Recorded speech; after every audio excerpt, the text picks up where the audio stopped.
Doctors charge fees for work that they don't do for the NHS because it isn't paid for in any other way. It's a means that they can earn money, they can keep their practices going, they can deal with all those expenses that they've got.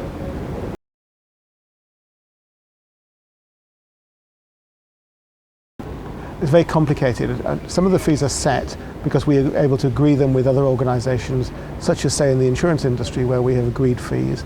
Other fees aren't set because sometimes we can't agree with them. For example, the local government association we used to have fees with, they don't want to talk to us about fees anymore, so we can't set those fees. Other fees aren't set because we're not able to under competition law. Very complicated reasons, but we're not allowed to talk to each other about fees under competition rules. And if we did, we'd, both as the BMA and as individual doctors and practitioners, end up in quite a mess, financially and legally.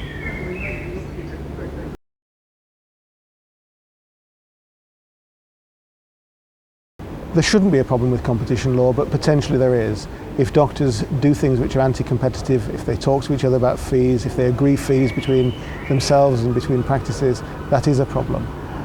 The rules are fairly difficult to interpret sometimes, but effectively you can't talk about fees with other doctors, you can't agree fees with them. All you can do is look at the market and see what is an appropriate fee to charge. We'd always encourage doctors to be transparent in the fees, firstly telling people in advance what their fees are, and more importantly and potentially a good way of doing this is putting up displays in your surgery or in your premises, having a website which says what your fees are and why you charge fees. That means everybody understands what's going on and why.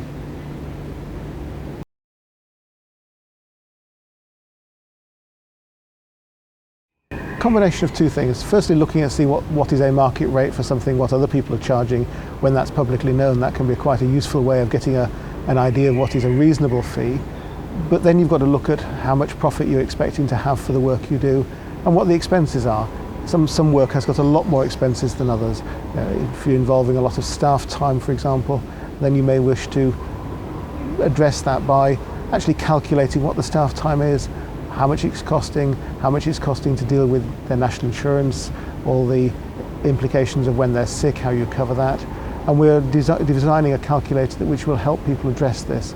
And we hope to have that on the website as a means whereby people can actually look and see what is the appropriate thing to do to set fees and work out what their profit element is.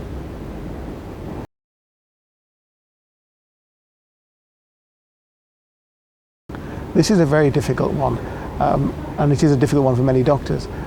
The problem we have is that until 2005, the fees for this sort of work were set by the DDRB. They're not now set. The DDRB said that practices of doctors should charge their own fee and set their own fee. Unfortunately, a lot of doctors haven't really recognised this and just accept the fees that were those there in 2005.